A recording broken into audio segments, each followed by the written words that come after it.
Jesus was about to transit. And guess what? He told them, just stay here while I go yonder. Why am I not supposed to follow you? He said he wants to go yonder to do what?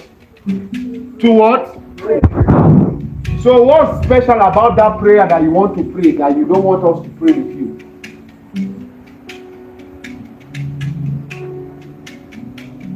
One of the signs that you will notice that a new season is around is that there's a feeling that you want to go yonder. Yes, sir. You will think that it's because you have lost touch with the presence of God. No, not necessarily. Sometimes you just start feeling restless. That restlessness is a speaking from God that it's time to go yonder.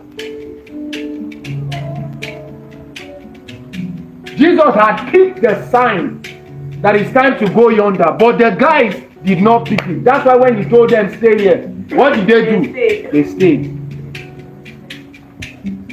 I hope nobody's going to stay while we go yonder. Oh. Because if you stay while we go yonder, you are the one that Satan will use to pull us back.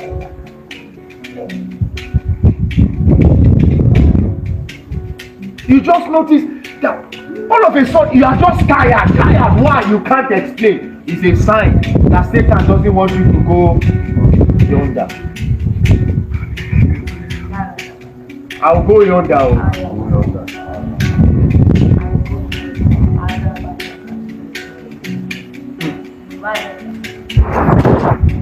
I'll go yonder. I will go.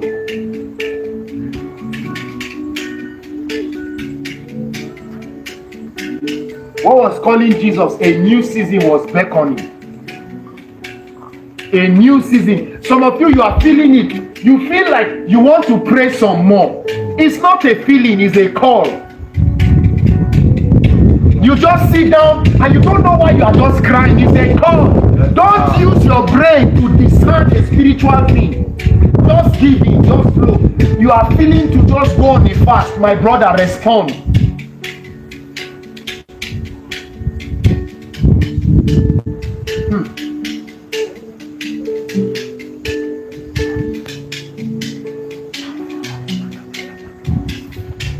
Just supply grace and I will respond.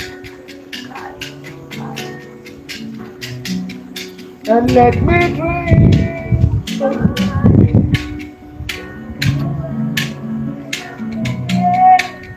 So read on, Sarah. He said, I want to go yonder to pray. And he took with him Peter and the two sons of Zebedee. This, he took some guys first. Can you see that it is not everybody that will enter the new season? In this context, there's only one person that entered. Is that not true?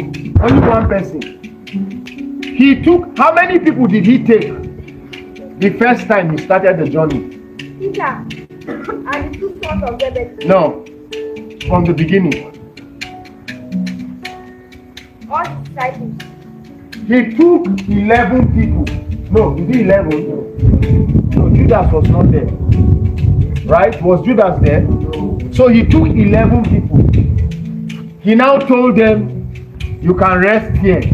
Let's move to the next phase of destiny. What happened? They agreed.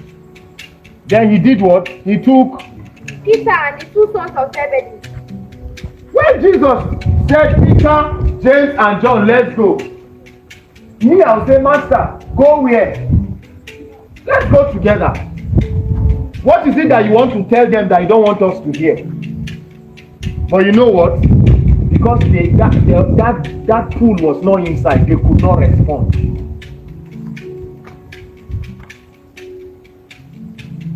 Read on. And began to be very sorrowful and heavy. And began to be very sorrowful and heavy. Continue. Then said he unto them, my soul is exceeding sorrowful, even unto death. Tarry ye here and watch with me. And he went a little further, and fell on his face and prayed, saying, O my Father, if it be possible, let this cup pass from me. Nevertheless, not as I will, but as thou wilt. Can you see that every time a man is about to enter a new season, his prayer will change. The prayer of the Lord, I know that this thing, I can't do it by myself. You need to help me. You need to help. If you have not gotten to that point, you are not. Once you notice that there's a cry inside you for help, it's a sign that there's a task greater than you that God is calling you to do. The task may not be a physical assignment. The task may be a spiritual sacrifice. If God is telling you, Amina, that give me 7 days dry, can you do it? But you will not even know when you'll be consumed in crying for help and you have finished the 7 days. Read on. And he cometh unto the disciples, and findeth them asleep. And he said unto them, He findeth them asleep. And he said unto them, Peter, what? Could ye not watch with me 1 hour? If Peter, James, and John were sleeping, the ones that moved closer to Jesus, what of the other 8? What were they doing?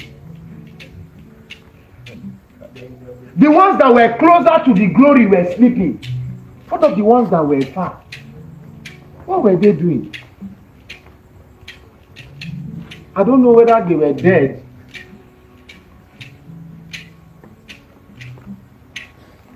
Read on. And he watch and pray that ye enter not into temptation. The spirit indeed is willing, but the flesh is weak. The spirit is willing, but the flesh is weak.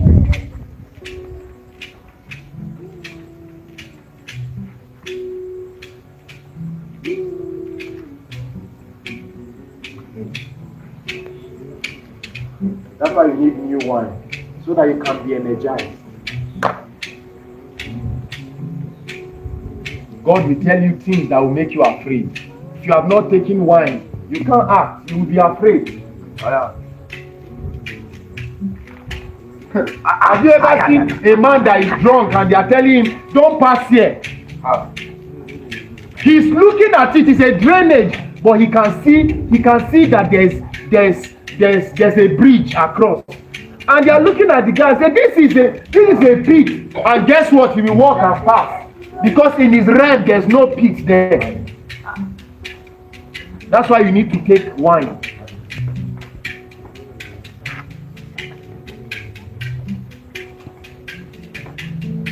Some of you have been seeing it in your dream that something new is coming.